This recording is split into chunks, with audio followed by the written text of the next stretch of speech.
Gracias, señores y señoras. Bienvenidos al Círculo Ecuestre. El Club Tocqueville nació para contribuir a actualizar y difundir la visión de una Cataluña constitucionalista, plural, abierta, española y europea, que da valor a las instituciones políticas y sociales y a los principios del Estado de Derecho y a la democracia liberal, sin afiliación política, partidista y sin dependencia de grandes donantes. Desarrolla su actividad en el plano prepolítico con amplitud de miras y un estilo respetuoso y conciliador.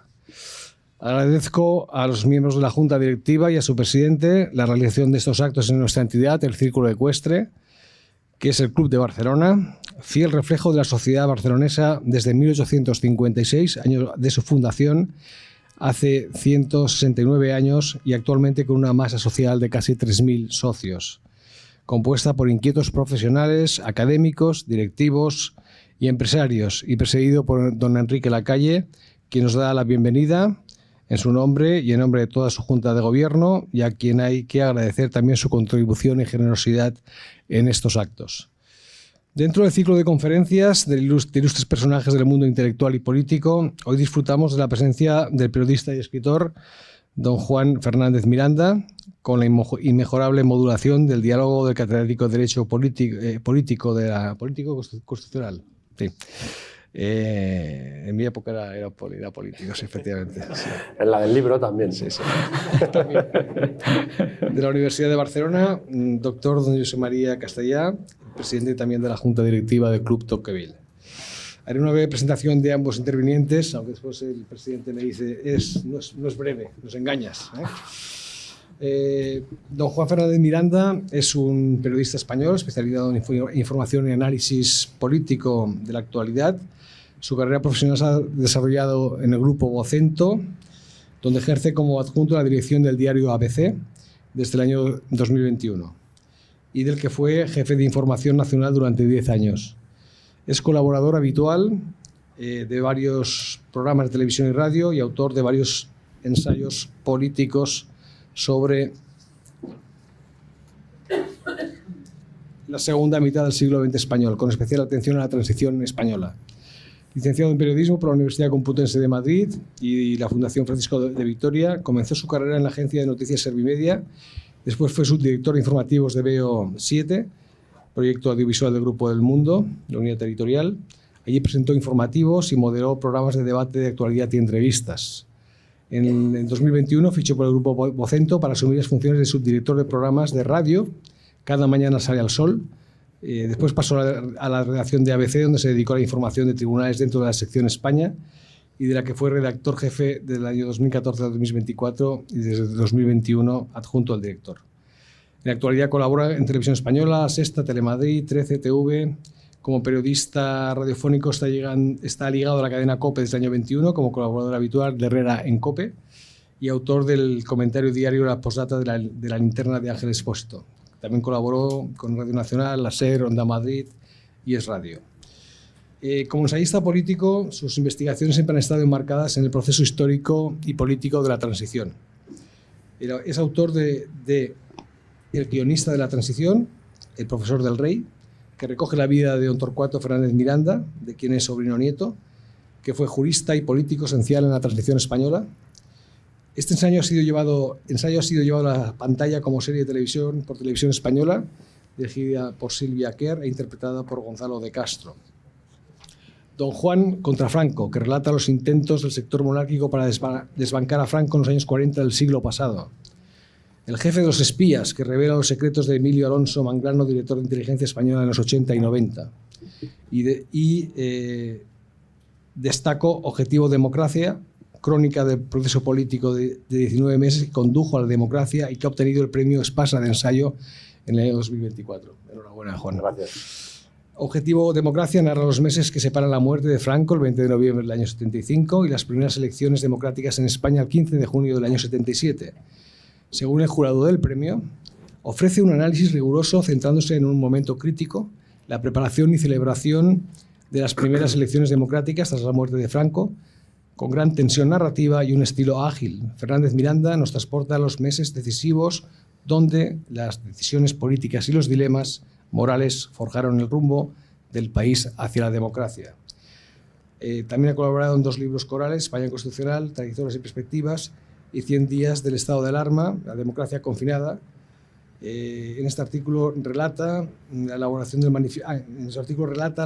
manifiesto La libertad de preguntar, del que fue promotor junto a Jesús García Calero y que fue respaldado por más de 600 periodistas de todos los medios de comunicación y que propició que el gobierno admitiera preguntas directas de los periodistas durante las ruedas de prensa celebradas durante la pandemia.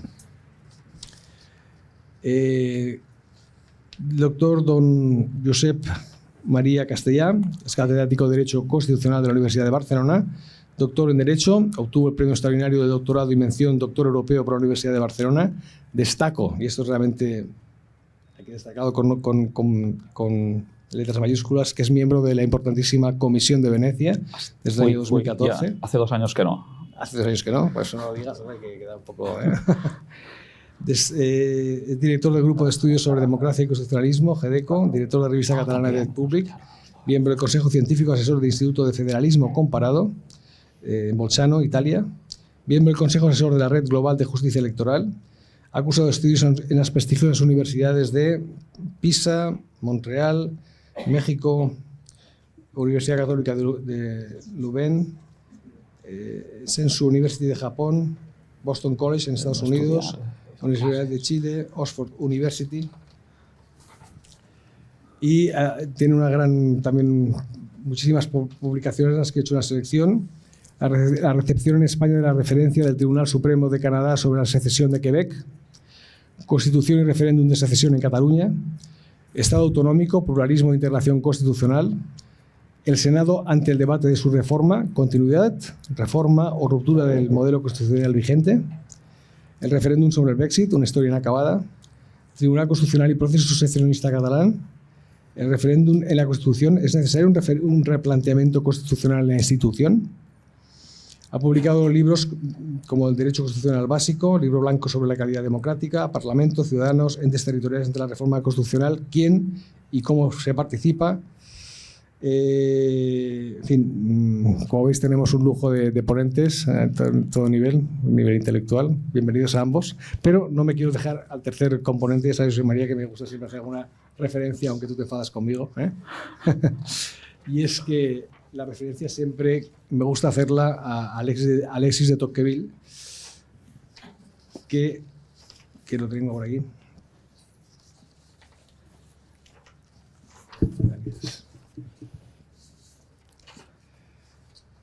Que siempre es un recuerdo para el que está considerado el padre del liberalismo moderno. Con su famoso libro La democracia en América, que tuve el placer de estudiar y trabajar en el año 80 con el profesor en aquel momento de Derecho Político, en la Constitucional aún, que fue el actual catedrático francés de Carreras en la Universidad Autónoma, que yo fui su alumno entonces. Y Tocqueville fue magistrado francés, intelectual, político, ministro de Asuntos Exteriores y estudió las instituciones y la política de Estados Unidos. Como he hecho en otras ocasiones, me gusta aportar algunas ideas suyas del autor de La democracia en América, porque siempre yo creo que siguen presentes. Lo que descubre Tocqueville en Estados Unidos es la descentralización política, el federalismo, la proliferación de las asociaciones voluntarias y libertad de prensa. Estas son instituciones en las que más insiste Tocqueville y que siguen siendo casi 200 años después instituciones claves en nuestras democracias modernas. No olvidemos que su libro fue publicado en 1835.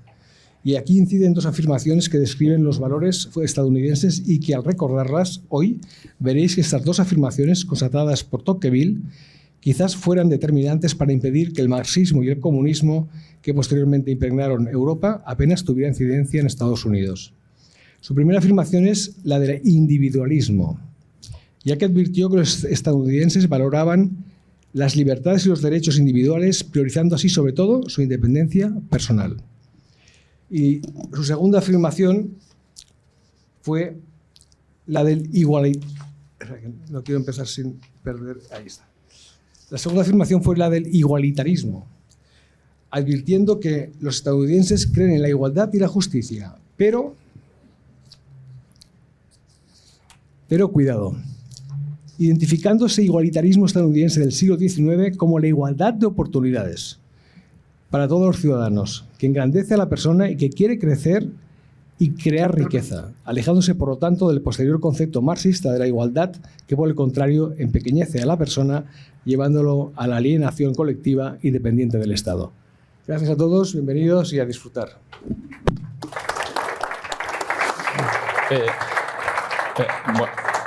Buenas tardes, muchas gracias Tirso por la acogida del club, que siempre hace el Círculo Ecuestre, también por tus palabras en la presentación. Y por supuesto, muchas gracias por tener esta tarde aquí con nosotros en Barcelona a Juan Fernández Miranda, del que ya no voy a decir nada más porque ya ha sido presentado.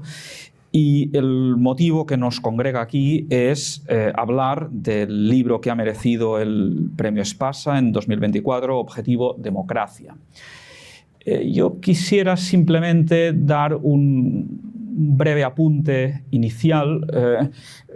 Esto es un poco extraño porque, digamos, tú eres periodista, estás acostumbrado a preguntar, yo soy profesor, solo pregunto en los exámenes, esto no es un examen y tendemos a, como sabes bien, a hablar mucho. Tú eres el protagonista y yo lo único que voy a hacer será apuntar una serie de temas. Antes de entrar en el libro propiamente dicho, quizás partamos de la actualidad, y la actualidad que nos viene son 50 años de celebración de la muerte de Franco, con un programa del gobierno oficial que ha generado muchas suspicacias, cuando no un directo rechazo, y al mismo tiempo ha generado una reacción contraria, a mi juicio un poco desenfocada, de una serie de intelectuales que han venido a decir, no, todo empezó en el 78, la democracia empezó en el 78, en el 75 no hay nada que celebrar. Y aquí quizás es bueno recordar una cosa que dijo Julián Marías justo después de la muerte de Franco, de que en aquel momento se produce la devolución del poder al pueblo. Hay una devolución del poder al pueblo. Tú en el libro hay un momento en que creo que ejemplificas bien esto, cuando aludes a la declaración del primer gobierno Suárez. Por tanto, estamos hablando del año 76 y concretamente del 17 de julio, en donde en esa declaración de intenciones del nuevo gobierno, allí ya se dice bien claramente, y tú lo recoges, el gobierno expresa claramente su convicción de que la soberanía reside en el pueblo y proclama su propósito de trabajar colegiadamente en la instauración de un sistema político democrático basado en la garantía de derechos y libertades, en la igualdad de libertades políticas para todos los grupos democráticos y en la aceptación del pluralismo real. Por tanto, estamos hablando ya de un camino que efectivamente empieza entonces, con la muerte de Franco.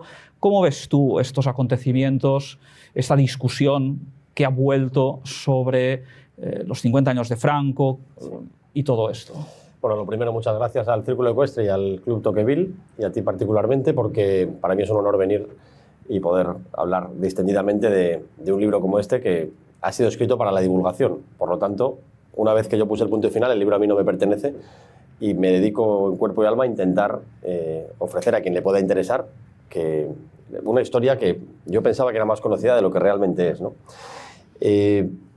Para mí es un orgullo estar en el Club Tocqueville porque yo me considero un liberal.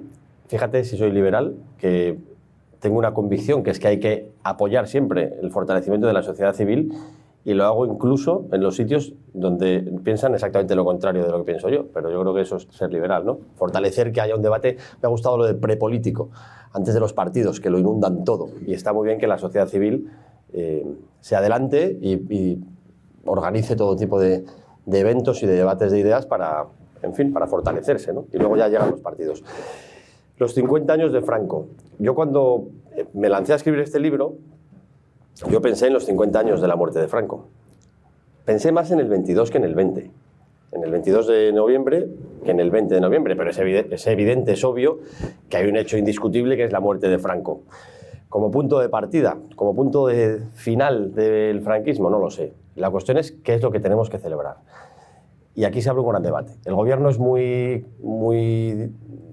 capaz, especialmente su presidente, de establecer marcos mentales de los que luego es muy difícil salirse. Cuando el gobierno dice vamos a celebrar 100 actos para celebrar la muerte de Franco, parece que si te parece que no apoyar estos actos eres un franquista, ¿no? Y en ese juego queda atrapada una gran parte de la población que tampoco tiene tanto tiempo para dedicarse a pensar en los marcos mentales que establece el gobierno.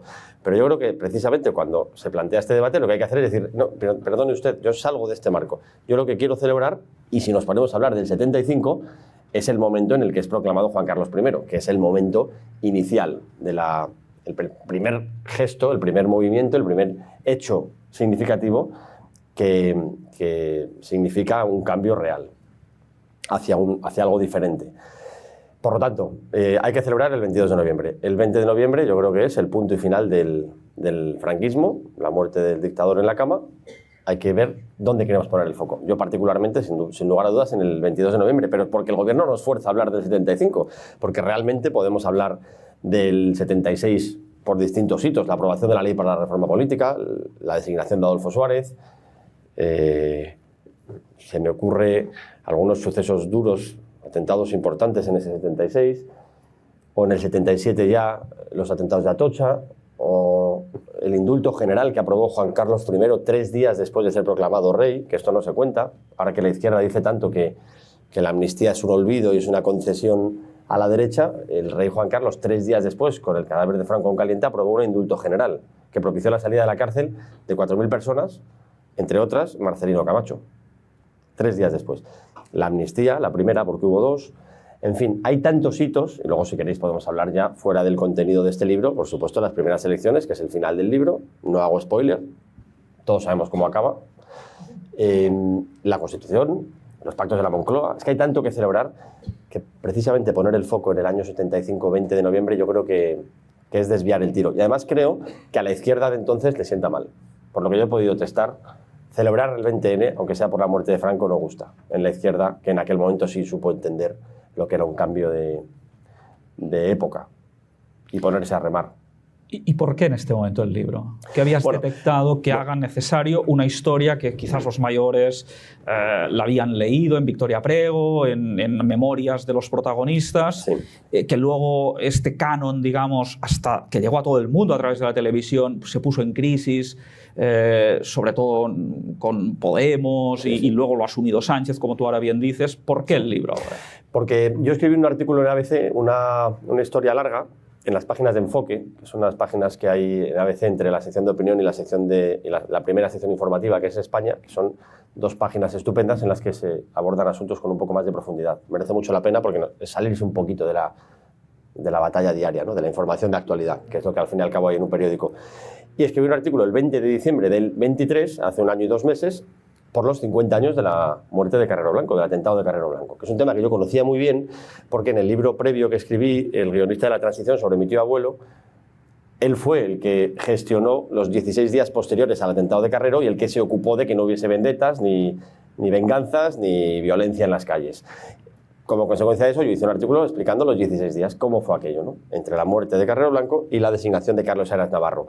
Y recibí 2 tipos de reacciones. Una, de la gente que lo conocía, gente ya de 60 años para arriba, que me dijo, qué interesante esto que cuentas, yo no lo sabía. Yo no sabía con profusión cómo fue todo aquello. Y dijo, la verdad es que podía haber pasado algo grave en aquellos días y sin embargo se supo frenar, ¿no? Y me llamó la atención porque yo lo tenía muy interiorizado todo aquello. Y luego gente joven, que podemos poner de 60 para abajo, o si quieres de 50 para abajo, ahora diré por qué, no por Franco, que me dijo que no tenía ni repajolera idea de quién era Carrero Blanco, ni de qué significaba, ni de lo que era un magnicidio, ni de que se hubiese producido un magnicidio en España hace 50 años. Entonces ahí se me quedó en la cabeza dando vueltas la idea de que realmente teníamos un problema con el pasado reciente. Y le propuse a la editorial Espasa, que me estaba pidiendo amablemente que escribiera un libro, les propuse hacer una serie de libritos cortos sobre los hitos de la transición. Oye, ¿qué os parece si hacemos, cuando lleguen los 50 años de la muerte de Franco, la proclamación, pues hacemos la proclamación de Juan Carlos, un librito corto, porque yo no tengo mucho tiempo, esa es la verdad. Otro de la Constitución, bueno, los distintos hitos. Y me dijeron, eso no se vende, esto no funciona, eso hazlo del periódico. Haznos un libro sobre esto para sacarlo en noviembre del 75, ¿no? La proclamación. de acuerdo, lo pensé unas cuantas veces, pero dije, realmente tengo que hacerlo. O sea, ¿por qué?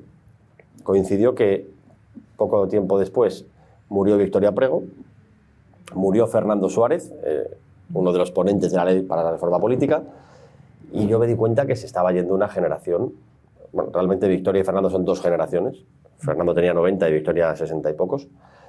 2 generaciones que nos estaban ayudando, a mí me habían ayudado personalmente muchísimo a entender la transición. Entonces, humildemente, como periodista, pensé, hay que coger el testigo. Hay que coger el testigo de Victoria Prego. Y desde mi generación, yo tengo 45 años, contar de nuevo esta historia porque hemos dejado de contarla. Los que defendemos la transición hemos dejado de contarla. Se contó en los 90, se contó desde el periodismo, se contó desde la historia, se contó desde el derecho y desde muchos otros ámbitos, pero principalmente esos 3, se dio por buena y se acabó. Y entonces apareció, primero, la Ley de Memoria Histórica, que luego tiene su réplica en la Ley de Memoria Democrática, 2007-2021, pero en medio, desde el ámbito discursivo, inunda el espacio público, la opinión pública, el mensaje de Pablo Iglesias, que la transición es un candado, que es un pacto de élites para prorrogar el franquismo, que la amnistía es el olvido, y otra serie de mantras que son, en el mejor de los casos, medias verdades. A Juan Carlos lo puso Franco, media verdad. La amnistía es una imposición de la derecha a la izquierda, verdad, mentira absoluta, en fin. Conclusión, con todos estos elementos dije, vamos a lanzarnos a escribir un libro. Y el problema es que la editorial, que sabe más de vender libros que yo, me dijo, nos vamos a adelantar 1 año. Y lo vamos a sacar en octubre bueno, en realidad era en noviembre, pero luego surgió el premio y se adelantó otro poquito. Pero ya estaba entregado. Entonces, ese fue el motivo. Y la editorial tuvo una visión importante, una visión lúcida, de adelantarnos para ser los primeros que planteábamos los 50 años. Claro, alguien en Moncloa estaba pensando en esto también, porque hay mucha gente allí pensando. Y lo que pasa es que lo pensaron en dirección contraria. Pensaron que había que hacerlo con Franco, que había que excluir a una parte, porque hemos visto al Partido Socialista en estos días decir por escrito que Fraga era un franquista de manual. Hombre, que Fraga fue un ministro franquista ya lo sabíamos. Que fue un franquista de manual es discutible, incluso en aquella época. Pero que desde el año 75 hasta el año 2011 o 12 que falleció, creo que tiene también una trayectoria democrática importante, ¿no? Quiero decir, hace falta este debate. Y concluyo esta primera intervención con una idea. La gente joven, y esto es un agrado para mí, es una alegría para mí, la gente joven acoge este mensaje, porque están deseando escuchar una historia buena sobre España, porque no escuchan historias buenas sobre España. Y yo les digo, es la primera vez en la historia de España, y esto lo dicen los historiadores, en la historia de España, en que la clase política arrastra a la ciudadanía hacia la moderación y no hacia los extremos. Esto no se puede decir ahora. Por supuesto, no se puede decir en el franquismo, ni en la Guerra Civil, ni en la Segunda República, ni en Primo de Rivera, y podemos ir hacia atrás hasta donde queráis. La Constitución del 78 es la primera que se pacta entre todos. No es una imposición de los unos a los otros. De manera que merece la pena contar esta historia y hace falta acercársela a los jóvenes. Le pregunté a ChatGPT, para hacerme el moderno y llegar a los jóvenes, que cuántos españoles han nacido después del 15 de junio del 77, que es donde acaba este libro y que es cuando se celebran las primeras elecciones. 20 millones, el 40%. El 40% de los ciudadanos españoles hoy nació en democracia. Y un porcentaje elevado de ese porcentaje cree que esto ha sido siempre así o va a ser así siempre. Y me parece que es la hora de darles una herramienta, y eso es este libro. Míralo desde otro punto de vista. 2025, los que nacieron en 2005 ahora tienen 20 años. ¿Qué han vivido? ¿Qué gobiernos ha habido? ¿Qué se han socializado políticamente en esto que estabas diciendo? En el enfrentamiento, el populismo, claro, la polarización. Hay 4 generaciones de lectores de este libro, que son los que tienen 80 años, que vivieron la transición y ya eran adultos, por lo tanto participaron con mayor o menor responsabilidad, desde el rey Juan Carlos hasta el último ciudadano que fue a votar. Esa generación lee el libro y encuentra, lo conoce bien, porque lo vivió siendo adulto, y lo disfruta. Hay una segunda generación, que es la de los 60 años, que era joven entonces. Qué envidia ser joven en aquella época, ¿no? Tener 15, 18, 14 años, una edad en la que ya te enteras pero no tomas decisiones relevantes todavía, y vives un cambio de época hacia la libertad. Bueno, pues esa gente lo lee con verdadero entusiasmo. Esa es la generación que realmente más disfruta del libro. Y luego hay dos más, que es la de los 40 y lo de los 20. La de los 40 no lo conoce bien, la de los 20 no tiene ni idea. Es más, la de los 40 no lo conoce bien, la de los 20 está completamente equivocada respecto a lo que fue la transición. Por lo tanto, hay un espacio enorme para la divulgación. Y yo creo que ahí, por lo que yo voy percibiendo en los actos, en las universidades, donde estoy yendo siempre que puedo, en los colegios, hay un espacio enorme para la divulgación y porque la gente necesita también escuchar historias buenas y si son reales, mejor. Si te parece, yo creo que ahora podríamos ya entrar en lo que es las novedades, lo que aporta el libro, los contenidos. Sí. Y yo creo que ahí es importante, es una crónica y por tanto son los hechos, pero estos hechos al final están hilvanados por unos protagonistas. Sí. Has mencionado antes al rey, has mencionado a Torcuato Fernández Miranda, del que ya habías escrito un libro centrado en él y por tanto que ponía el foco en él, y ahora esta vez el zoom se amplía para abarcar más y por tanto para profundizar menos en cada aspecto para tener una mirada más amplia. Sí. Empecemos si quieres por el rey Juan Carlos. Tú lo has dicho, medias verdades. Yo solo quisiera, para introducir esto, recordar, y tú lo haces, el primer discurso en la proclamación ante las Cortes. Y el rey, el 22 de noviembre, dice, citas, «Hoy se inicia una nueva etapa de la historia de España. La institución que personifica integra a todos los españoles y nuestro futuro se basará en un efectivo consenso y concordia nacional». Consenso y concordia nacional. Y tú anticipas a esta cita diciendo un discurso moderado que requiere de interpretación para entender lo que don Juan Carlos comienza a enseñar, que don Juan Carlos comienza a enseñar sus cartas. Juan Carlos I, el 21 de noviembre del 75, está completamente solo. No sabe qué apoyos tiene, más allá de personas concretas, y sabe completamente, sabe con certeza absoluta que el atado y bien atado, que dijo Franco en un discurso de Navidad, está todo atado y bien atado, se refería a las instituciones. Es decir, Juan Carlos I hereda el poder absoluto de Franco, eso es cierto. A Juan Carlos I lo designa sucesor o heredero, o sí, sucesor a título de rey Franco, eso es cierto, pero él no tiene la capacidad de ejercer el poder que tenía Franco. El ejemplo se ve muy bien cuando quiere nombrar a las dos personas con las que quiere trabajar, que son el presidente de las Cortes y el presidente del Gobierno. Hay una institución que se llama el Consejo del Reino, que funcionaba con Franco, que cuando hay que nombrar un cargo importante se reúne y le entrega una terna al rey. La terna es esta, y al jefe del Estado. Y el jefe del Estado de esos tres elige uno. Esta es la teoría. La práctica es, Franco decía, quiero a este en la terna, se reunían y en la terna estaba este. Y Franco decía, quiero a este. Bien, cuando llega Juan Carlos ya no funciona así. Esta institución, nombrada por personas, formada por personas que son, en fin, por personas designadas a dedo por Franco, tiene que aceptar las personas, los nombres que pone sobre la mesa el rey Juan Carlos, y hay que cuidar las maneras. Por lo tanto, Juan Carlos I está muy solo. Tan es así que no es capaz de nombrar al presidente del Gobierno y al presidente de las Cortes en un único movimiento. Solo tiene fuerza para nombrar a uno de los dos. Nombra a Torcuato Fernández Miranda presidente de las Cortes, aunque le ofrece ser presidente del Gobierno, pero Torcuato le dice, le voy a ser más útil en la presidencia de las Cortes. Y luego hablaremos por qué. Para conseguir que el Consejo del Reino introduzca a Torcuato en la terna para presidente de las Cortes, el rey le pide al presidente del Gobierno, Arias Navarro, que le ayude, de tal manera que Arias Navarro dice, yo te ayudo, pero yo me quedo en el Gobierno. Y Arias Navarro se queda 7 meses más en el Gobierno, casi 8. Es decir, el rey, su primer gobierno es un gobierno con un presidente que no quiere la reforma que él plantea. Es Arias Navarro. A pesar de que Arias Navarro juega con las palabras, lo cierto es que no es un aperturista bajo ningún concepto, más bien al contrario. Y es muy importante recordar el momento en el que anuncia la muerte de Franco en una imagen histórica que los jóvenes deben ver, en blanco y negro, unas cortinas detrás, casi entre lloros, pausas dramáticas. Arias Navarro se autoproclama albacea del franquismo, ¿no? Es más, se produce un hecho peculiar. Hay un cambio de jefe del Estado y el presidente del Gobierno no le presenta la dimisión al nuevo. Los ministros le presentan la dimisión a Arias Navarro.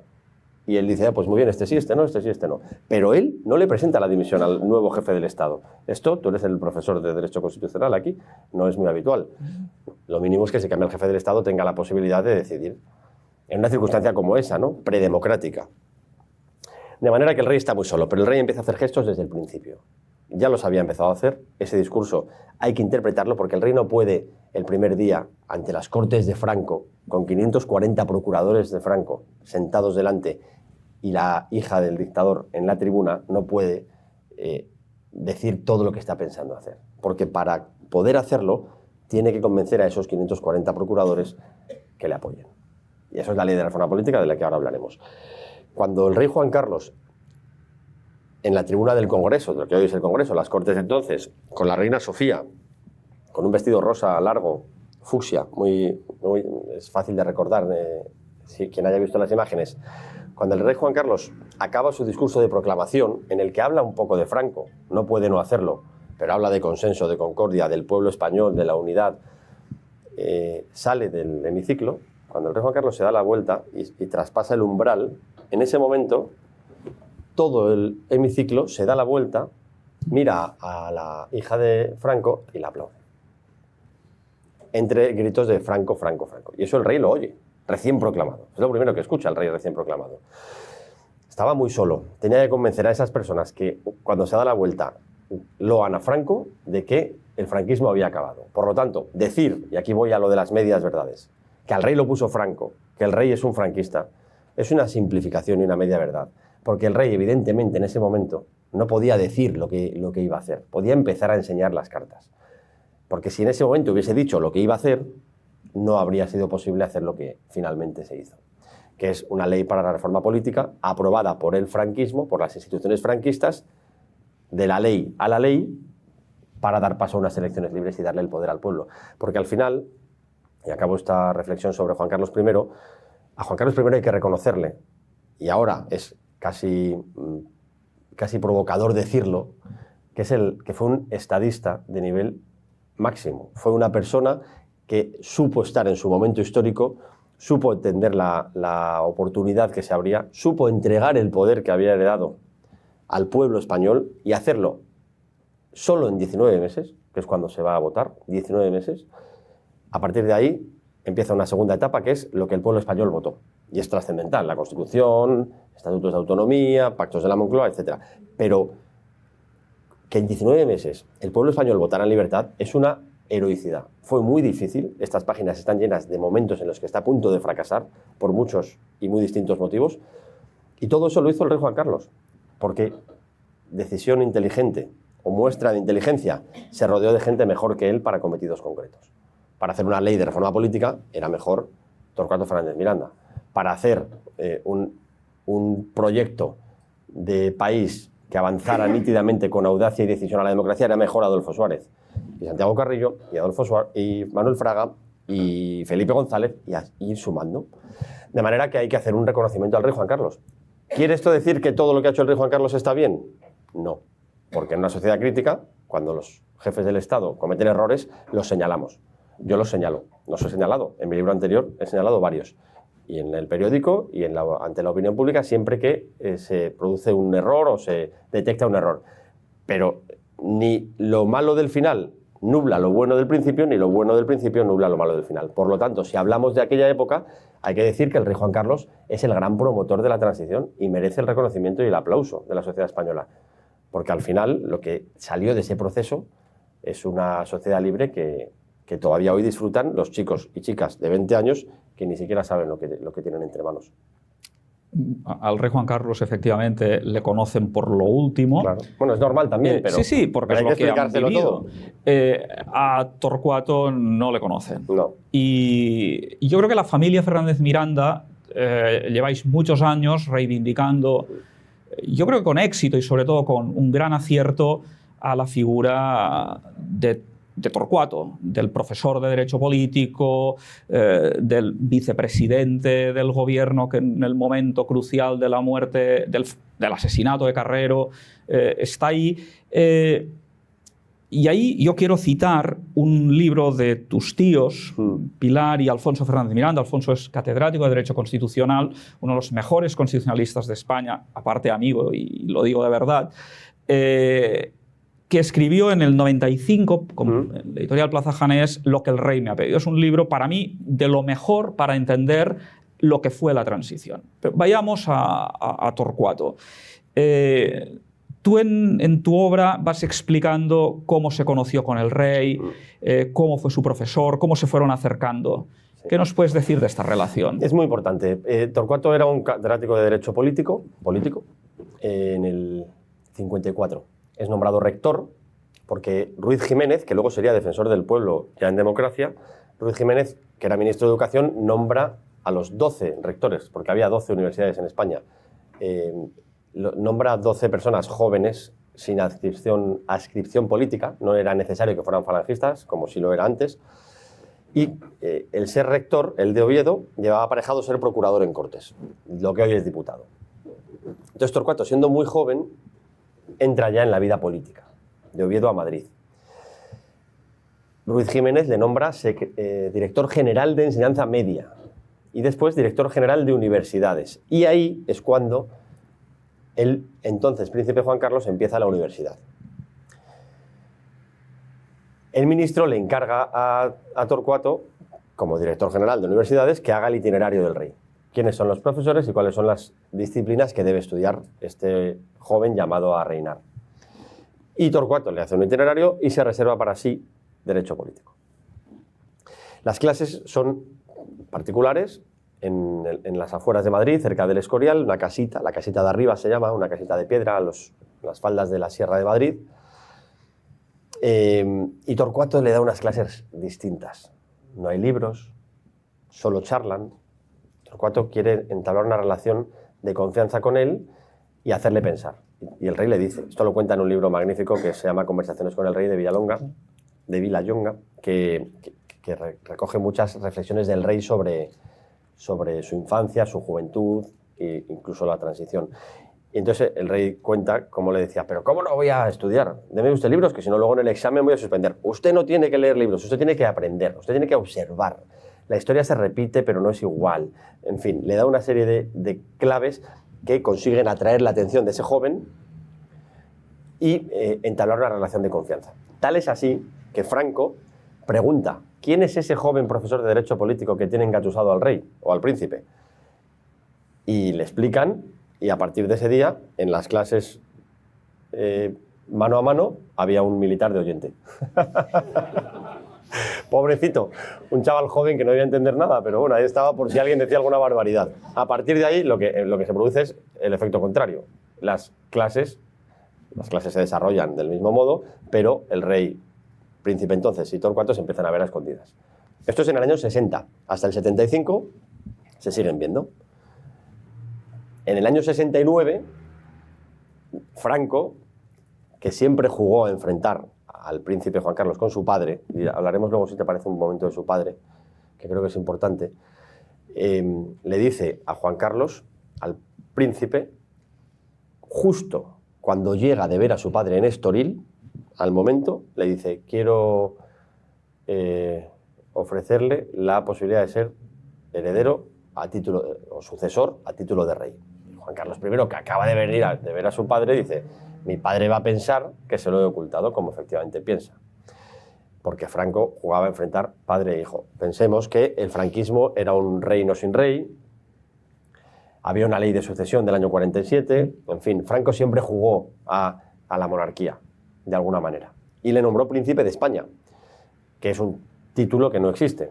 El príncipe heredero es el príncipe de Asturias. Franco se inventó el título de príncipe de España.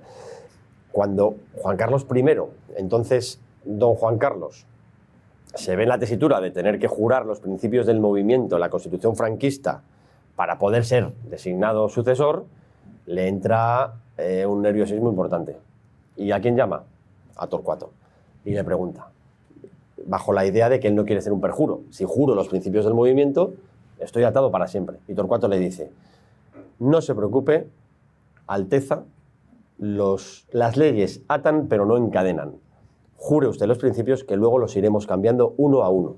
Esta frase, que la cuenta el rey, años después, revela que ya entonces Torcuato tiene en la cabeza cómo hacer el cambio político una vez que se dieran las circunstancias de que el rey fuese proclamado como tal. De la ley a la ley. Es decir, siguiendo los procesos. De manera que si las leyes que has jurado van cambiando, no caes en perjurio. Bueno, esto, que es una explicación técnica, le da la tranquilidad al príncipe de poder jurar los principios del movimiento. Claro, ahora sale Pablo Iglesias y dice, el rey juró los principios del movimiento. Es verdad, media verdad, los juró, pero los juró para algo, los juró por algo y con un objetivo final. Y eso también hay que tenerlo en cuenta. El tercero es Adolfo Suárez. ¿Cómo se llega a Adolfo Suárez? Y ahí también intervienen los dos citados anteriormente, tanto el rey como Torcuato. Y luego, ¿por qué? Por eso no lo apuntas, pero no lo desarrollas en el libro. ¿Por qué al final rompen las relaciones Torcuato? Esa es una pregunta que gusta mucho. La relación Torcuato-Suárez. A ver, Torcuato, cuando el rey le ofrece ser presidente del gobierno de las Cortes, le dice, le voy a ser más útil en la presidencia de las Cortes, aunque evidentemente me gustaría ser presidente del gobierno. En ese momento, Torcuato Fernández Miranda renuncia a tener un aeropuerto 40 años después. El aeropuerto va a ser para Adolfo Suárez. Y lo hace con plena consciencia. Pero para hacer el plan, era necesario las Cortes. Para hacer una transición de la ley a través de la ley, hacía falta cambiar las Cortes y adaptarlas para un proceso legislativo que requería sí o sí que el franquismo votara sí a la reforma política, es decir, a su autodisolución, lo que la prensa llamó el harakiri. Entonces, para eso se fue a las Cortes. Hizo muchos cambios técnicos que se explican en el libro, de distinto tipo, para propiciar que eso se pudiera producir. Redactó la ley para la reforma política, pero hacía falta una persona que liderara el proyecto. El rey fue quien, si la transición es un viaje en tren, el rey es quien señaló la estación de destino, democracia. Torcuato es el que diseñó las vías, la locomotora, y Adolfo Suárez es el maquinista que lleva la locomotora. Ese es el reparto de roles. El rey señala, Torcuato diseña, Suárez ejecuta. O bueno, sí, ejecuta. Cuando por fin el rey tiene fuerza de nuevo para nombrar al presidente del gobierno, pasados 7 meses, que esto es un episodio de serie de Netflix, como Arias Navarro se resiste, el rey sufre, bueno, esto es verdaderamente impresionante. Lo que aguanta el rey, en fin, todo esto son pequeños detalles que dan para una gran serie de ficción. Cuando tiene fuerza de nuevo, hay que convencer al Consejo del Reino. 1, 2 y 3 de julio del año 76. El rey Torcuato han trabajado mucho. ¿Cuál es el perfil que debe tener ese presidente?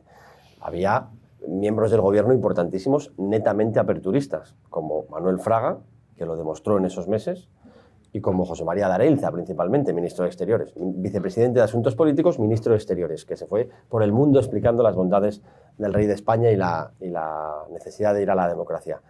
Pero los dos tenían sus propios planes. Hacía falta un presidente del gobierno que asumiera el plan del rey. Ahí irrumpe Adolfo Suárez. Leve inciso. En esos meses, Manuel Fraga, vicepresidente de Asuntos Políticos y ministro de la Gobernación a la vez, mano izquierda y mano derecha, en los dos, en el sentido más amplio de la expresión, como vicepresidente de Asuntos Políticos, lo digo por defender su figura ahora que se le ataca tanto a Fraga, ¿no? Aprueba la ley de reunión, con un presidente no aperturista, o inmovilista. Aprueba la ley de reunión, aprueba la ley de manifestación, aprueba la ley de asociaciones. Su problema, el error de Fraga, es que quiso cambiar el franquismo ley a ley. Y era mucho cambiar. A la cuarta, cambiar el Código Penal para legalizar el PC, las Cortes de Franco dijeron, esta no. Y cayó el gobierno. Y ahí es cuando llega el momento de nombrar al nuevo presidente. En la tercera, la ley de asociaciones, Arias Navarro, presidente del gobierno, le dice a Fraga, autor de la ley, que no la va a defender él, la va a defender Adolfo Suárez, que es un ministro que lo era porque Torcuato lo coló, era ministro del movimiento, mucho más joven que la media de la clase política franquista, alguien de dentro, pero no era, bajo ningún concepto, una gran autoridad política. Pronunció un discurso magnífico, hablaba de otra manera, la gente lo entendía, citó a Machado en las Cortes, impresionante. Y ahí, tanto el rey como Torcuato descubrieron, ya lo tenían bastante calado, pero descubrieron la capacidad, el carisma, la capacidad de seducción, la oratoria, la juventud, el arrojo de ese joven ministro. y lo consiguen colocar en la terna en otro episodio que es verdaderamente interesante, como Torcuato, si me enrollo con esto me lo dices, pero es que esto es muy interesante. Cuando se reúne el Consejo del Reino se reunía solo cuando había que nombrar a alguien muy importante. Entonces, el día que tocaba, había que nombrar al presidente de las Cortes. Entonces, toda la prensa estaba en la puerta. Y Torcuato quería que el día que el rey consiguiera que Arias dimitiera, en el Consejo del Reino no hubiera nadie. Esto no teníamos WhatsApp, por lo tanto, las noticias tardaban un par de días en llegar. Torcuato quería que el Consejo del Reino se reuniera y darles la noticia. ¡Pum! Entonces, ¿qué hizo? Desde enero hasta junio, convocar reuniones del Consejo del Reino a las 5 de la tarde cada 2 jueves, insoportables. Entonces, no había prensa, los consejeros estaban aburridísimos y dejó de tener interés. Cuando el rey le sugiere a Arias que dimita, es un jueves a la 1 de la tarde. Y Torcuato está preparando ya la reunión de las 5, estaba todo pensado. Arias Navarro no tiene tiempo para avisar a nadie. La noticia se la da el presidente de las Cortes y Consejo del Reino, que compatibiliza ambos cargos, a los consejeros. Y ya les plantea cómo va a ser la elección del nuevo presidente. Él solo quería meter a Suárez como fuera. Pero Suárez, si no controlaba la votación, no iba a ser elegido ni en broma. Entonces Torcuato diseña, jurista, conocía la ley y el Consejo del Reino no tenía reglamento de cómo deben ser las votaciones. Imagínate lo que haría Pedro Sánchez si no hubiese reglamento. No había reglamento, ¿por qué? Porque, como he dicho antes, era un trampantojo. Franco decía, quiero a este, y se reunían, debatían y ponían a este en una terna de 3. Entonces dijo, como bien saben los profesores, especialmente de sociología o de ciencia política, el resultado de una votación depende de cuál sea la forma de la votación, ¿no? Y Torcuato las utilizó todas. Primero vamos a poner una lista de 2 cada consejero, 2 candidatos. Salen tantos. Después porque él quería ir eliminando. El que no lo elijan, no lo recuerdo porque es tan complejo, pero básicamente era algo así.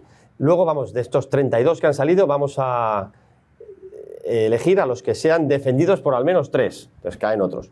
Ahí cayeron Fraga y Areilza, a la primera. Para que veamos por qué no se podía poner a 2 tan nítidamente aperturistas. Por eso había que medir tanto las palabras. Después vamos a dividirlos en familias, para que Suárez compitiera con los que le interesaba a Torcuato. Previamente había tenido un debate sobre cómo debía ser el retrato robot del presidente. Torcuato se obsesionó mucho por colar la idea de que fuera alguien joven, con energía. ¿Por qué? Porque cuando van pasando las votaciones, al final acaban 6. Y Torcuato consigue enfrentar a Suárez con el expresidente de las Cortes, un señor mayor, muy importante, pero muy mayor y algo enfermo. De manera que no podía ser. Entonces Suárez pasa a la terna porque Torcuato lo va colando pasito a pasito hasta que lo mete al final. Pero llega el momento de meter a 3 y todos iban a votar a 1 de ellos, a Silva. Entonces hace un receso, sale y le dice a uno de los miembros del Consejo del Reino, por favor, a Miguel Primo de Rivera, por favor, vota a Adolfo Suárez porque no le puedo entregar al rey una terna en la que todos votemos a lo mismo. Por cierto, él no votaba porque le gustaba mostrar la neutralidad que en aquel momento no existía, pero que sí debe existir en un parlamento democrático. Y así es como entra Adolfo Suárez y al rey se le lleva una terna en la que, bajo ningún concepto, los miembros del Consejo del Reino piensan que va a elegir a Adolfo Suárez.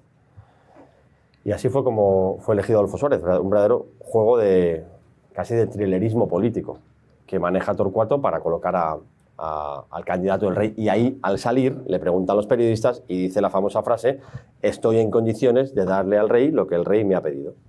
Que es una frase muy torcuatista, que al final no sabes muy bien lo que está diciendo. Muy críptica. Y ahí ya, 3 de julio del año 76, el rey tiene a su equipo. Ese triángulo virtuoso que funciona como un reloj y que consigue que 3 meses después, por cierto, es nombrado Adolfo Suárez, la prensa lo machaca, empezando por El País y un artículo de Ricardo de la Cierva, qué error, qué inmenso error. La prensa aperturista lo machaca, un falangista, uno de dentro, Carrillo dice que menuda broma, bueno, un desastre, un desastre. Tan es así que Adolfo Suárez, como bien has leído, tiene que acelerar los discursos aperturistas para mostrar que él tiene una vocación claramente aperturista. Por eso se produce ese discurso. para demostrar a la opinión pública que él va a la reforma. Y así es como se consigue formar ese equipo.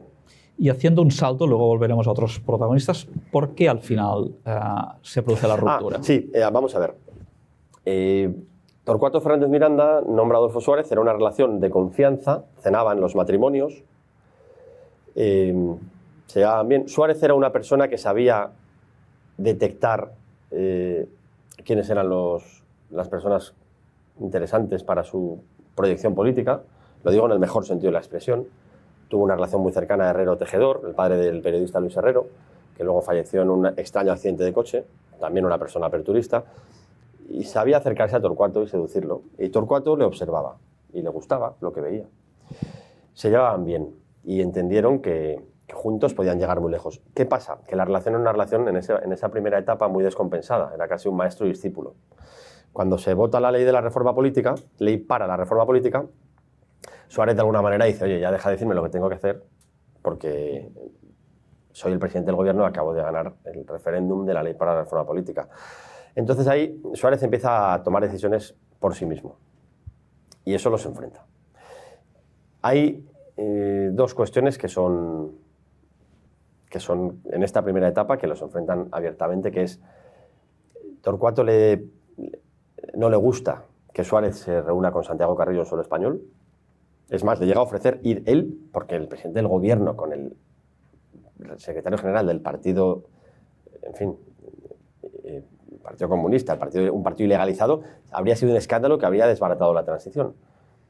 Y Torcuato tenía mucho miedo. Torcuato había hecho la guerra, Suárez no. Pero Suárez ya era el presidente y tomó la decisión y lo hizo. Torcuato quería que participara el Partido Comunista. De hecho, el rey, que esto hay que contarlo también, en el libro está, el rey desde el principio envía mensajes a Carrillo diciéndole que cuenta con él, pero que le dé tiempo, a través de Ceausescu. Así es como el rey llega a Carrillo, a través de Ceausescu. Dame una oportunidad, porque Carrillo el primer día dice, en un acto en Roma, cuando es proclamado el rey, lo llama Juanito el Breve. De manera que el rey y Torcuato contaban con el PC. Las primeras elecciones tenían que tener al PC, porque si no, el rey es el que habría fracasado.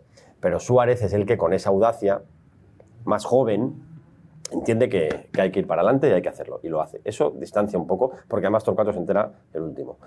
Y luego hay otro momento, en esta primera etapa, que es cuando ya está convocadas las elecciones, Torcuato dimite. Y él piensa que había un pacto entre ambos, de cuando llegan las elecciones nos retiramos, porque no podemos presentarnos a las elecciones desde el poder, porque eso vulnera la neutralidad. Torcuato dimite en mayo del 77 y se va. Suárez se presenta. Eso los enfrenta también.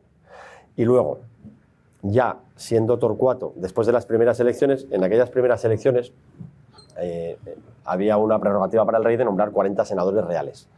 Torcuato no se presentó a las elecciones, pero el rey lo nombró senador real. Entonces participó en el debate constitucional en el Senado. Y en el artículo 2, en el debate en la Comisión Constitucional del Senado sobre el artículo 2, nacionalidades y regiones, Torcuato se opone a la inclusión del término nacionalidades, porque considera que esto puede generar problemas en el futuro. Suárez, a través de Abril Martorell, le dice que no. Y le dice una frase muy dura, o te callas o te vas. Entonces Torcuato, ¿qué hizo? Se fue. Y defendió o se opuso a la inclusión del término nacionalidades en el Senado, siendo miembro del grupo mixto. Solo pudo hablar en el artículo 2. No sé qué habría dicho en otros. Pero ese tema les enfrentó ya seriamente. Y luego, y este es el problema, Torcuato se murió muy joven, se murió en el 80, con 65 años. Y entonces la relación estaba en ese momento mal, políticamente muy mal. Y no hubo tiempo para que se arreglara. Por eso, es verdad que es una pregunta típica, ¿no? ¿Por qué se enfrentaron? ¿Cómo era esa relación? Pues porque se murió Torcuato y no dio tiempo a arreglarlo, ¿no? Yo creo que esa es la realidad. Por eso hay que quitarle un poco de hierro al conflicto. Pero sí que es verdad que hay argumentos por ambas partes. Suárez quiso volar solo, Torcuato no le gustaba lo que veía, algunas cosas que veía, bueno. Quizás política. De una forma más telegráfica, hay otros personajes, no sé si secundarios, pero que también son relevantes. Sí. Citabas antes a Don Juan, Sí. Cardenal Tarancón, Sí. la oposición, o sea, has hablado de Carrillo, pero más en general la oposición. Quizás Fraga ya has hablado. Don Juan muy rápido. Don Juan es trascendental porque Don Juan es una figura absolutamente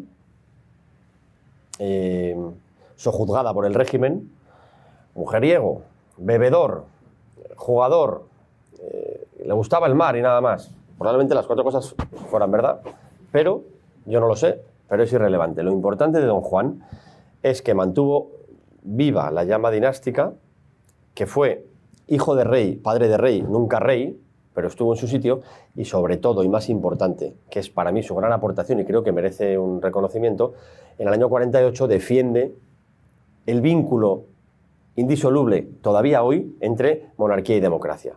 En España hay que ir a la democracia y hay que llegar a través de la monarquía. La monarquía sin democracia no tendrá sentido. Él es hijo de una mujer inglesa. Conoce el parlamentarismo británico. Él estudió, él fue marino en la Royal Navy, cuando Alfonso XIII se va. Él nunca fue educado para rey, era el 5º hijo, 3º varón, nunca fue educado para rey. Por eso se enroló en la Royal Navy cuando su padre sale por Cartagena de España y se va al exilio. Don Juan mantiene viva la llama dinástica sobre la base de monarquía, parlamentaria y democracia. Y esto es, por eso cuando se dice, el rey Juan Carlos, cuando es proclamado, hace lo que estaba claro que había que hacer. Lo tendría claro usted, porque el rey Juan Carlos sabía ese destino porque su padre ya lo había dicho, y él lo ejecuta, lo pone en práctica. Por lo tanto, digamos, el que mueve, el que inicia ese camino es el padre del rey Juan Carlos. Y el rey Juan Carlos asume ese criterio y lo lleva a la práctica. Y luego el rey Felipe en el 2014, en su discurso de proclamación, muy relevante, muy importante, habla de una monarquía aún más moderna, 2.0. Ejemplaridad y transparencia, por supuesto, en el marco de la Constitución. Algo que recuerda en 2024 o 23, octubre, en la jura de Constitución por parte de su hija. Ese hilo conductor que empieza en don Juan, sigue en Juan Carlos, continúa en Felipe y acaba, de momento, en Leonor, es la llama que mantiene viva a don Juan y que vincula a monarquía y democracia. Por eso hay que reconocer el papel de don Juan, que es un personaje maltratado por la historia, por el franquismo en su momento y por la historia. Hubo un breve de ABC, en no sé qué año, 60 y algo, que don Juan había participado en un concurso en el hipódromo y quedó 3º. Y ponía don Juan, 3º. Y la censura lo tachó. Eso es muy bueno. No vaya a ser que alguien piense que es el rey, ¿no? Tarancón. Tarancón. La Iglesia juega un papel esencial en la transición.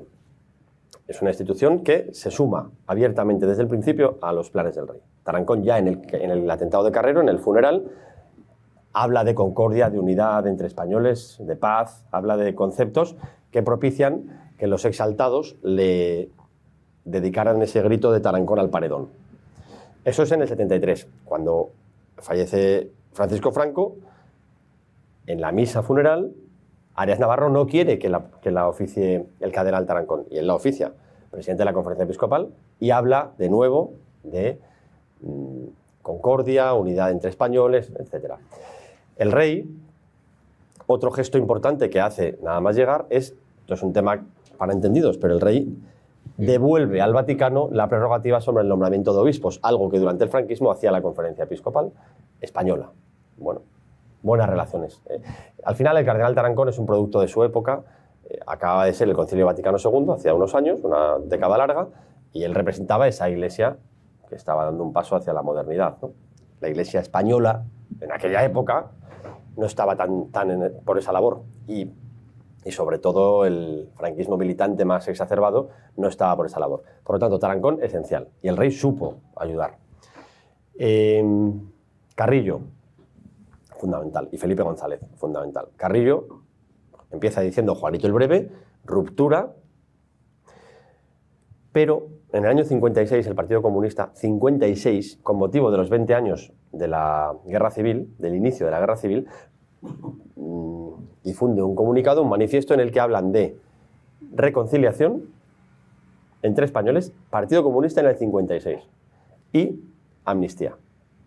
Carrillo en el 75 empieza en posiciones claramente rupturistas frente a las claramente inmovilistas que había dentro del régimen y no crea a Juan Carlos I, Juanito el Breve, empieza una estrategia de desgaste del gobierno por la vía de las manifestaciones, propiciadas por la ley que aprobó Fraga, por cierto, un gran desgaste que acaba especialmente con con recorrido y con apoyo social en el País Vasco, donde se produce un suceso terrible, los sucesos de Vitoria.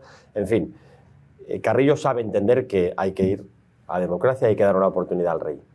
Ahora, la exigencia es clara, participación desde el minuto 1 del Partido Comunista. Y eso es algo que cuesta mucho, pero se consigue finalmente. Felipe González, Partido Socialista. Felipe González, por supuesto, arrastra, o sea, es un joven en el Partido Socialista que jubila a la generación anterior. El Partido Socialista en el franquismo no fue el principal partido, lo fue el Partido Comunista, y Felipe González empieza a llevar al PSOE hacia la socialdemocracia, muy apoyado por la socialdemocracia alemana, pero con un límite. Si no entra el Partido Comunista, nosotros tampoco participamos.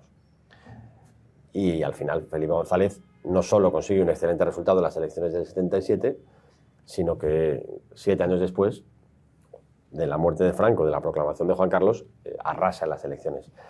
Yo creo que estos son los personajes esenciales. Luego está el ejército, si quieres, como institución, que es un personaje también en el libro, o sea, en la historia. El ejército es el estamento más contrario, que más oposición muestra a los planes aperturistas y es quien supone un dique a cualquier intención. Por eso el rey siempre va midiendo. Muy importante, el 21 de noviembre del 75 en el BOE se aprueba que el jefe supremo de las Fuerzas Armadas es Juan Carlos I, que no era proclamado rey todavía.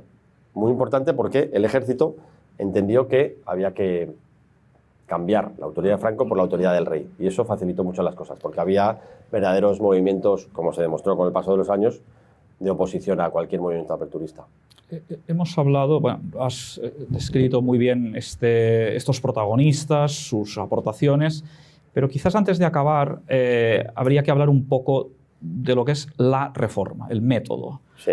Reforma versus ruptura y reforma para acabar en ruptura y no reforma gradual. Los 3 modelos que ya tus tíos hablan en el libro anterior y que tú reflejas. Porque estaba claro el objetivo, ¿no? La democracia, la concordia, pero el cómo. Y ahí es donde otra vez entra Torcuato. ¿Qué fue la reforma? Bueno, déjame decir que Lo que el rey me ha pedido es un libro excelente del 95, que es una tesis doctoral que firma Pilar, mi tía, y dirige Alfonso, mi tío, catedrático de Derecho Constitucional.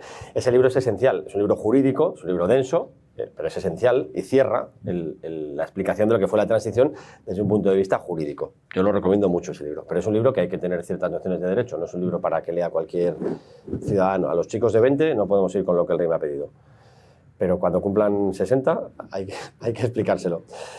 La reforma. Torcuato, el gran éxito de Torcuato fue que supo compaginar 2 facetas en su vida. La faceta universitaria, que es la que él quiso ser desde joven, y la ambición política, que es la que se le despierta cuando soldados republicanos entran en su casa y se llevan a sus hermanos y a su padre. A 2 de sus hermanos y a su padre. Entonces él dice, yo no puedo ser un intelectual, aquí hay que movilizarse, ¿no? Y ahí es cuando él se posiciona y va a la guerra, alférez provisional.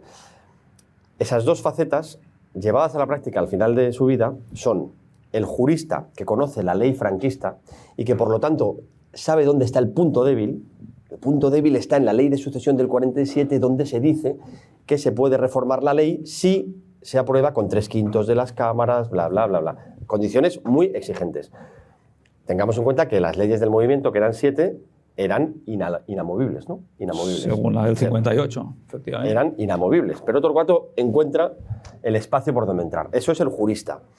Y luego está el político. En el año 68, Torcuato es nombrado ministro secretario general del movimiento. No se puede ser más franquista que el ministro secretario general del movimiento. Y él era un outsider en el franquismo. Y su alumno, uno de sus discípulos en la facultad, cuando le nombran, le dice: pero profesor, ¿cómo aceptas ser ministro del movimiento? Si yo sé lo que tú piensas. Y le dice: hay que ser ministro aunque sea de Marina. Que es una frase del parlamentarismo británico, del parlamentarismo español del 19. ¿Por qué? ¿Por qué le dice eso? Porque a pesar de que sabe que no solo no le van a dar un aeropuerto, sino que le van a tachar de franquista durante décadas, porque ha sido ministro secretario general del movimiento con Franco en plenitud, necesita conocer a todos y cada una de las personas que forman parte del franquismo. Y eso, nada mejor que ser su jefe. secretario general del movimiento, de los ministros al jefe local de cualquier pueblo de España. Conociendo las leyes, conociendo los actores, Torcuato entiende qué es lo que tiene que hacer. Y ahí es donde surge la ley para la reforma política, que él redacta en un fin de semana cuando Adolfo Suárez, presidente del gobierno, le dice: no sabemos por dónde, cómo proceder para hacer la reforma. Sabemos cómo ir, pero no sabemos cómo proceder. Si tenemos que convocar un referéndum sobre la forma de Estado, si tenemos que ir a elecciones, si tenemos que elaborar una constitución previa a las elecciones. Imaginemos que se hubiese hecho una constitución desde el gobierno de Adolfo Suárez previo a las elecciones. Imaginemos que se hubiese abierto un debate, un referéndum, se hubiese convocado un referéndum sobre forma de Estado. Y Torcuato se va el fin de semana a su casa en Navacerrada, en la Sierra de Madrid, y redacta una ley corta, muy precisa, en la que básicamente lo que se dice es una ley que es, y este es el truco, las leyes, la Constitución de Franco eran 7 leyes fundamentales. ¿El qué hace? Aprueba una 8ª ley que deroga las anteriores y convoca elecciones. Básicamente es esto, que parece fácil, pero solo lo vio él, la redactó, y entonces al final, a diferencia de Fraga y sus 3 movimientos que a la 4ª fracasan, Torcuato reúne a las Cortes y en un único pleno se vota todo o nada. Y gana el todo, aunque hubo riesgos. Ese es el juego, y eso es el de la ley a través de la ley. Ese es el gran momento de Torcuato, pero déjame decir el gran momento de Suárez, porque es importante. La legalización del PC, he contado Carrillo, pero el hecho de legalizar el PC, que se intentó hacer por vía de impulso de la Fiscalía, que se intentó hacer por vía del Tribunal Supremo, lo hace Suárez.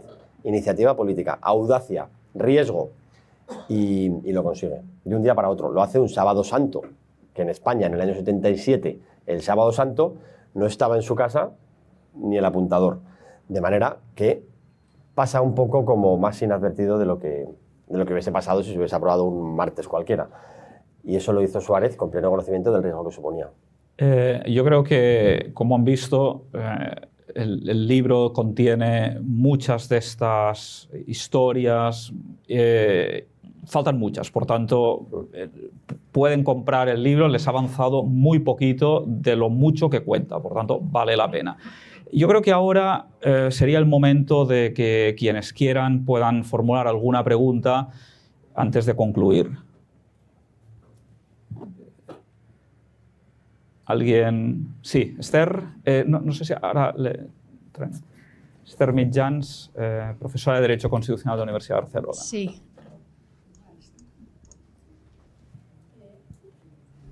No sé.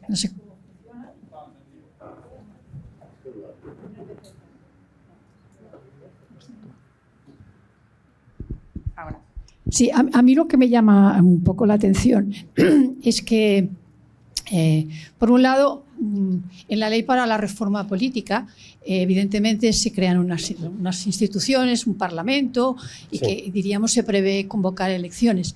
Pero también hay una disposición que dice que si el rey no está de acuerdo con los resultados, entonces podrá someter su propuesta al pueblo con un referéndum. Entonces me gustaría saber un poco, quiero decir, se guardan un poco la...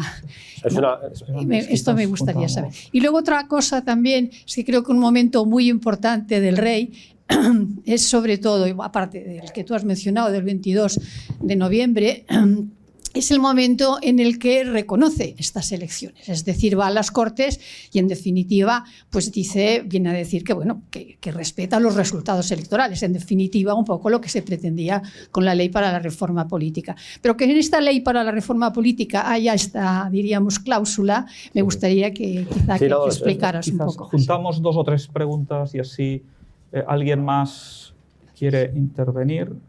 ¿He visto alguna? Sí, Tirso.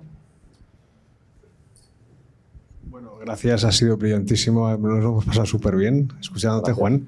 Gracias. Y yo te haría 50.000 preguntas, como la mayoría de gente que estamos aquí, porque si esto nos toca muy de cerca, ¿no? Y los más mayores lo hemos vivido, ¿no? Y yo te preguntaría cuáles fueron los momentos más críticos de esta transición y aquellos momentos y aquellas personas que pusieron en peligro el poder pasar de la ley a la ley a través de la ley, ¿no? Bueno, lo primero, respecto a la cláusula, efectivamente había una disposición que se preparó por si salía mal que el rey tuviese una última oportunidad. ¿Por qué? Porque realmente si la ley para la reforma política no se hubiese aprobado en las Cortes, habría sido el fracaso del rey. Habría sido el fracaso. Entonces era una forma de darle una segunda tentativa. Yo no sé qué hubiese pasado. Sinceramente creo que habría sido muy difícil que el rey, después de ese fracaso, hubiese seguido adelante solo imponiendo digamos, un camino que no contase con el aval de las Cortes franquistas. Es que ese fue el gran éxito. Y este fue el gran éxito inicial, que la derecha franquista aceptara disolverse y dar paso a unas elecciones. Del mismo modo que el siguiente paso fue como la izquierda rupturista aceptó entrar al juego de un rey que no habían elegido ellos, que había sido proclamado en las Cortes. Esos dos momentos, que se resumen en la legalización del PC como punto final del proceso y la aprobación de la ley de reforma política previamente, son los dos momentos en los que hay un riesgo enorme de fracaso del proceso de esos 19 meses. Pero hay otros. Los atentados de Atocha, la semana trágica, la semana negra de enero del 77, cuando se producen una serie de atentados, además los más graves son los de Atocha, de la extrema derecha contra sindicalistas o abogados laboralistas, pero también hay atentados de la extrema derecha en la universidad, en fin, esa semana pasa de todo. Y ahí el ejército da un paso adelante y es Gutiérrez Mellado quien los para. La imagen de Gutiérrez Mellado el 23F se vio previamente en esa semana frenando a algún militar exaltado que quería apelar a la venganza. O sea que eso ya había pasado. Yo creo que esos tres momentos son los más difíciles, pero realmente esos 19 meses están plagados. En todo momento hay mucho riesgo. Cuando asesinan a un miembro del Consejo del Reino, Araluce, en la puerta de su casa, cuando la banda terrorista ETA, cuando el Grapo secuestra al presidente del Tribunal Supremo, Aurelio Villascusa también. O sea, hubo momentos de mucha tensión. Pero también es verdad, que no lo hemos dicho y es importante, que había un pueblo español que estaba arropando y apoyando, con cierto temor por si salía mal, pero con una enorme ilusión. Y eso es muy importante. Decir que la transición la hizo el pueblo, yo creo que la transición es un proceso que, en lo que relata este libro, es un proceso de arriba abajo, del rey solo, el 21 de noviembre, al pueblo en su conjunto, votando el 15 de noviembre, el 15 de junio del 77, y luego hay una segunda etapa que es del pueblo hacia arriba, que es cuando el pueblo vota, elige a los representantes que redactan una constitución y que ponen en marcha un nuevo sistema, ¿no? Una primera etapa de desmontaje, una segunda etapa de montaje. Y la verdad es que el pueblo estuvo ahí, estuvo en el lugar que le correspondía. No. Perdona. Es duro, porque la verdad es que 30 y pico años antes se habían matado las dos Españas, ¿no? Y con un dolor tremendo y con y familias que habían quedado muy afectadas en un bando y en el otro. Sí, claro. La clave fue el perdón, la clave fueron los años que pasaron. ¿Cuál fue la clave para que...? Bueno, yo cuando le pregunto a los protagonistas de la época, Diego, que cada vez quedan menos, claro, por una cuestión de edad, le quitan hierro al miedo a la guerra, ¿eh? Yo se lo he preguntado a todos. El miedo a la guerra operó como factor de impulso. Y decían, bueno, sí, evidentemente, habíamos vivido una guerra, pero había algo mucho más grande que ese miedo. Que era la ilusión de la libertad, de la participación política, de Europa, de situar a España, del abrazo entre españoles, de situar a España en el contexto que le correspondía. O sea, que no solo era el miedo a volver atrás, que existía. Muy importante, el rey Juan Carlos ahí fue clave. El rey Juan Carlos supo ir a Estados Unidos, eso está relatado en el libro, con detalle, a dar una conferencia ante las dos cámaras y hablar de democracia. Un aplauso monumental, el país de la libertad, el país de la democracia en América. Por cierto, hoy la tercera de ABC se titula La democracia en América y Trump, os la recomiendo, muy interesante, de Gómez de la Serna, y que le aplaudieran y le reconocieran como un joven prometedor en esa España que era una anacronía en Europa, ¿no? Y ahí es cuando el rey empieza a ganarse esa fama que tuvo durante muchos años de gran líder político en ese discurso en Estados Unidos. También supo dirigirse a Ceausescu, que en aquel momento representaba en los años 70 representaba un comunismo más moderado, ¿no? Un comunismo más a la europea, ¿no? Es un poco el germen del eurocomunismo que luego desarrolló Carrillo. A Giscard d'Estaing, el rey mandó el día 21 de noviembre a Francia a un hombre de su confianza, a Prado y Colón de Carvajal, para decirle que viniera por favor a la proclamación. Y Giscard d'Estaing, que además de Giscard d'Estaing era muy francés y miraba a los españoles por encima del hombro, dijo que ni en broma, porque no quería participar con Franco aún sin enterrar en un acto de proclamación. Hay una gran diferencia. Se produce el acto de proclamación del rey y hay muy pocos líderes internacionales. Pinochet, bueno, líderes muy vinculados a Franco.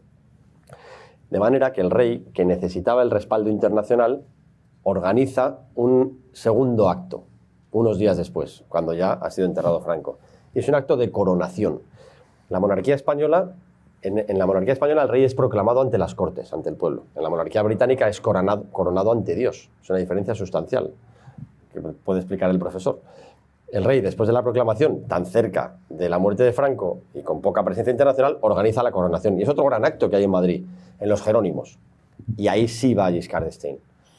Y Giscard d'Estaing, la única condición que pone es desayunar previamente con el rey. Y cuando se lo dice Prado y Colón de Carvajal al rey, le dice: le ponemos huevos, tortilla, lo que quiera, bacon, que venga. Y entonces desayunan, se hacen fotos y Giscard d'Estaing le da el aval al rey Juan Carlos. Eso es importantísimo. Y todo eso lo hizo el rey. Alquí Giscard, perdón, dijo, cuando fue Prado y Colón de Carvajal, dijo: no va a durar ni 4 meses. Juanito el 9.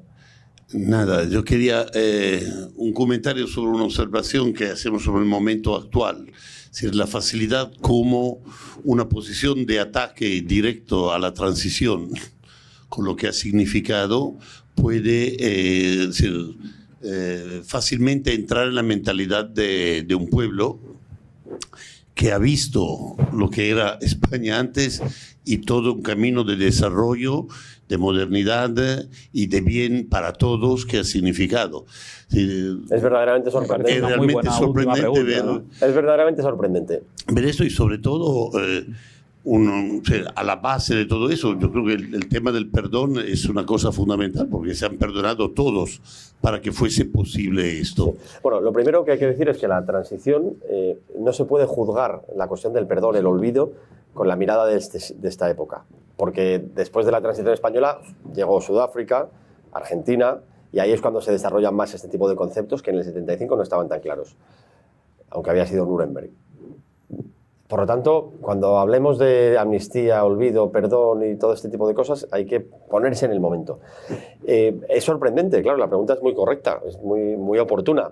¿Cómo puede ser que 50 años después de un proceso que ha sido mayoritariamente avalado por el pueblo español y que 20 años después, en los 90, con los libros de los que hemos hablado, Victoria Prego, Lo que el rey me ha pedido, Charles Powell o Paul Preston, y se ha cerrado el relato más o menos con un acuerdo común? ¿Cómo puede ser que 30 años después los jóvenes no lo conozcan, las leyes de memoria democrática solo las impulse una parte y la otra no la quiera apoyar?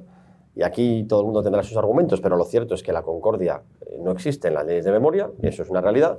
¿Cómo puede ser? Entonces ahí es donde yo me vengo arriba, con tu permiso, y digo una cosa que creo que es esencial y creo que es el motivo final de este libro, que es que no se puede querer lo que no se conoce. La gente joven no conoce la transición, por eso hay que divulgarla. Como en los años 90 los que la defendemos nos quedamos satisfechos y dejamos de contarla, ha aparecido intenciones políticas que lo que buscan es devaluarla con interés político. No atacan la transición, atacan la democracia, el resultado de la transición.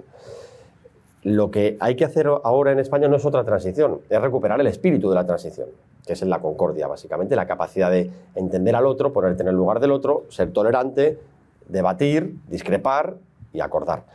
Y aquí es donde yo acabo siempre diciendo que hace falta hacer un ejercicio de militancia democrática, de compromiso con los valores de la transición, de la democracia, porque conociendo de dónde venimos, lo que somos y lo que tenemos, podemos mejorarlo, porque la democracia no es para siempre, y es como montar en bicicleta. Tú, si dejas de dar pedales, te caes. Y te caes o hacia la izquierda o hacia la derecha. Esto es una realidad. De manera que hay que seguir dando pedales y hay que mejorar. Y por supuesto que las nuevas generaciones tienen que pensar cómo reformar la Constitución en las cuestiones que sean pertinentes y seguro que hay que hacerlo. Yo mismo pienso que hay que hacer varias reformas de la Constitución. De hecho, algunas estamos todos de acuerdo, pero somos incapaces, a pesar de estar de acuerdo. Militancia democrática. Hace falta dar ese paso, porque si no defendemos la democracia, los que la critican ganan el relato, que es una expresión muy de actualidad. Yo creo que con este Alegato. final, sí, que yo creo que es una apelación, efectivamente, sobre todo a los jóvenes. No, yo creo podríamos dar por concluido esto, no sin antes agradecerles a ustedes su presencia, agradecer a la Fundación Civismo, que tanto ayuda al Club Tocqueville, igual que al Círculo Ecuestre. Y, por supuesto, muchas gracias, Juan, por estar aquí. Ahora, los que se queden a cenar, pues continuamos allí la tertulia. Perdón, porque había alguna mano más, pero yo creo que ahora es el final. Y sobre todo este aviso, en tiempos de ruptura, volver la mirada a tiempos de concordia. Esto que has contado no es una novela, es una historia. Es verdad. Y, por tanto, muchas gracias. Gracias.